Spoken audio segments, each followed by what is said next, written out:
So, by knowing full well your own limitation, does that prevent oneself to keep trying to be better?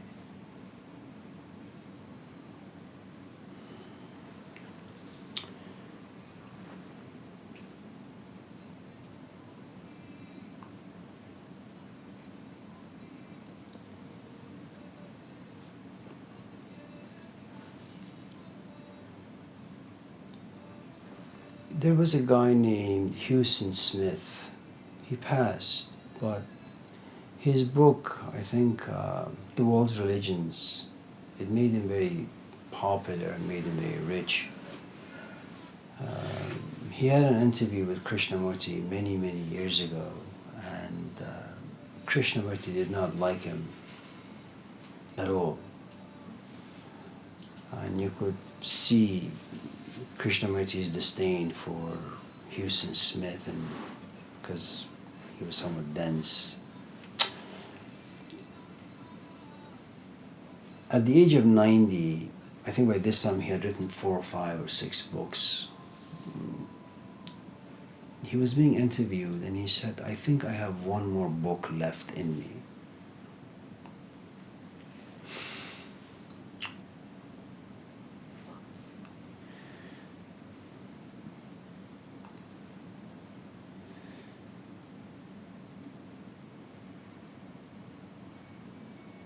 You know, I don't know the answer to your question.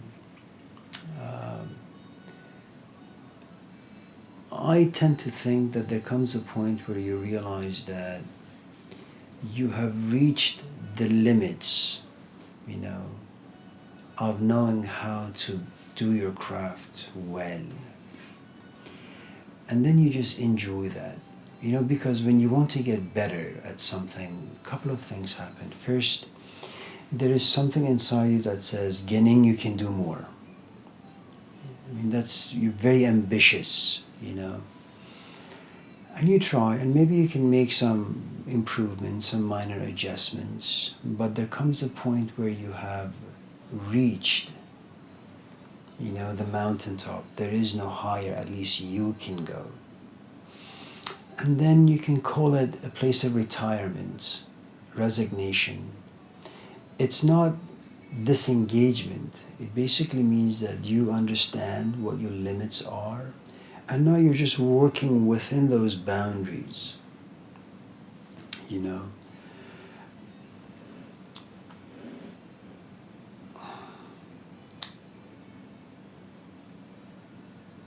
And there are lots of things out there that are interesting. I listen to once in a while. I don't read, I watch on YouTube. I just know and it can make my writing and my thinking and my talking much better. I'm just not that ambitious. And I don't really care. And I don't want to put the energy in, maybe because I'm lazy, you know, and maybe because my life is busy. But I'm okay the way I am, with all the deformities and incompetences that are in me, you know. I think as long as you think you can do better, you will keep trying. No one needs to tell you. Unless, you know, you have a companion who just quite awful and keeps beating you down until there is nothing left to you, you know. But, you know, there is this other thing. If, for example, you walk into Cassie's class and you realize that she's doing a great job, the way she's presenting ideas, the way animated she is, how students relate to her, you become envious of her. And it's a very personal emotion, envy. You become jealous of her. And what's going to happen is you're going to go home and then you're going to text and you say, Cassie, you know, your lecture on Buddhism, for example, what book are you using? What you're doing is you've come to realize that, well, your way in the classroom is not as good as hers. Your knowledge base of Buddhism is not as in-depth as hers. Now you go somewhere. Now you send her a text. You hope that she's kind and generous enough to send you a list. She sends you the list, okay? And you begin to read those books in hopes of going to the classroom and being as good as she is, if not better.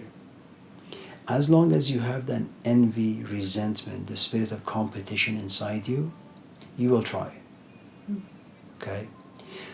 I think there comes a point, at least maybe I'm just talking about myself, there comes a point where there is nobody to compete against. You know? This is where you are, this is who you are. You know? And you have to be in a positive place. I'm not talking about if you've become hopeless, you just give up. You don't better yourself. You know? Do you remember Michael Flatley? It may be Michael Flatley is you know, an Irish kid. He started dancing when he was 11, tap dancing, and he kind of just made tap dancing into something very, very different, very exotic, you know.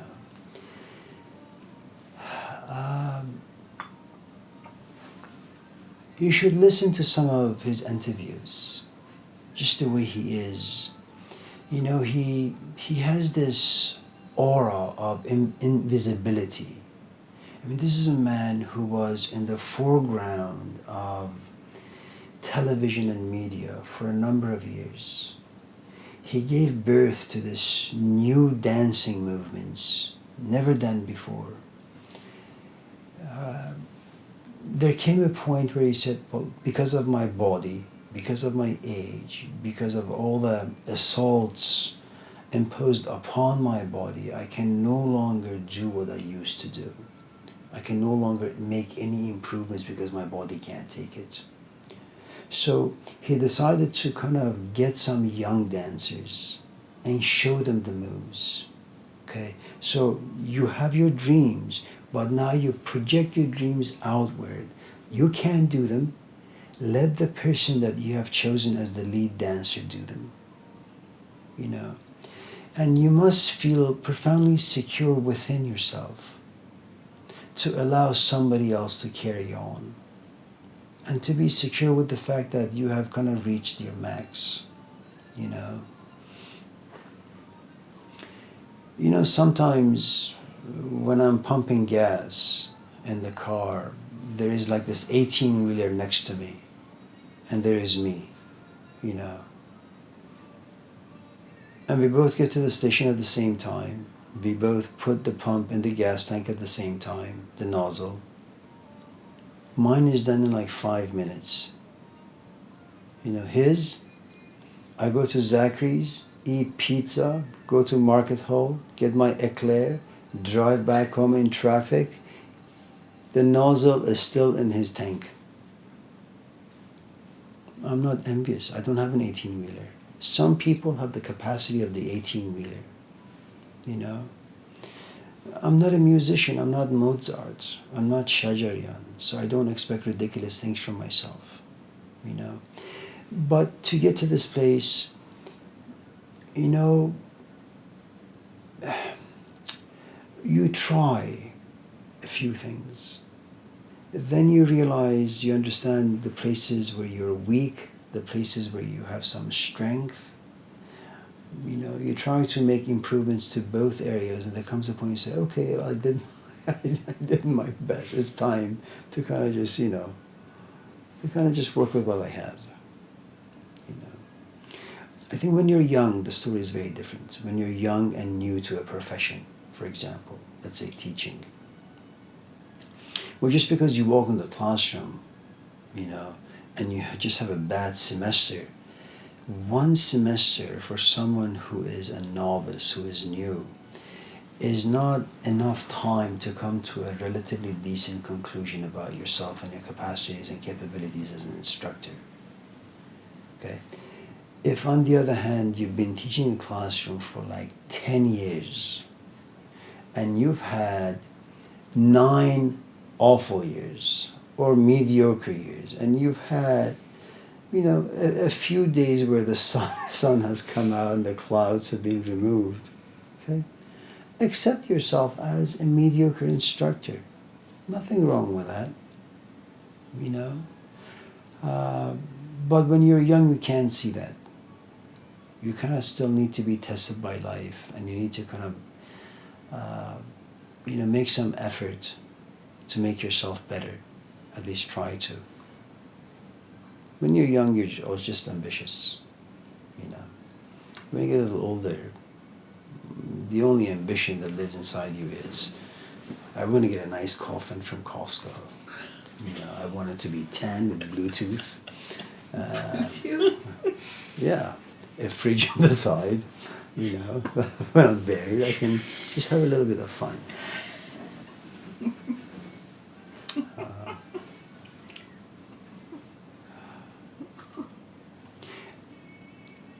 And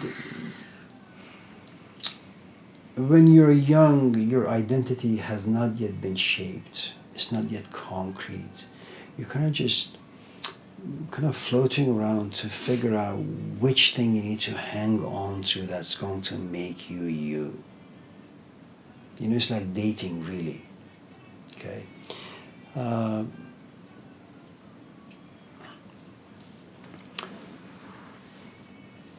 When I met Hussein, he didn't smoke, he didn't drink. And my parents didn't smoke and my parents didn't drink. But my relationship with Hussein at that time, for me, I looked at him as a father figure, even though I loved my father, okay?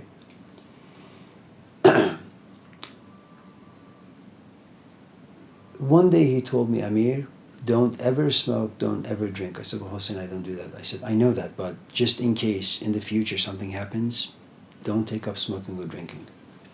And don't ever get yourself involved with anyone who smokes or drinks. About the age 21, 22, I liked a girl. Okay? She smoked. The moment I realized that she smokes, I just cut the relationship. And the point I'm trying to make is, because of Hussein, I didn't sit there and say, well, let me be patient. Let me just kind of talk to her about all the negative things of smoking. Hussein was like a shortcut. I didn't need to try different things. I just knew smoking was bad, period. And that's because I loved him, I respected him, and his word was like 10 commandments for me. Okay? If you don't have that, keep trying different things to better yourself, to better your life, until you find what it is. And then once you realize that, your life will be very much black and white.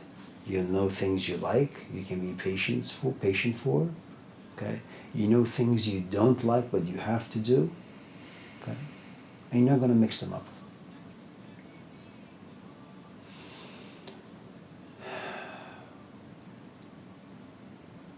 As you change your definition of who Gening is, changes. As you change to go to different stages of life. Right now, being in a classroom perhaps is what you want. Maybe in a few months you would want to be the best companion. Maybe a few months after that you want to be the best mother. Maybe after that you realize your dad is sick, you want to be the best daughter. So as you just move through life, the definition of what makes Gening best or better kind of just changes, And you say, I'm okay. I'm more than willing to sacrifice my relationship with my husband to take care of my father.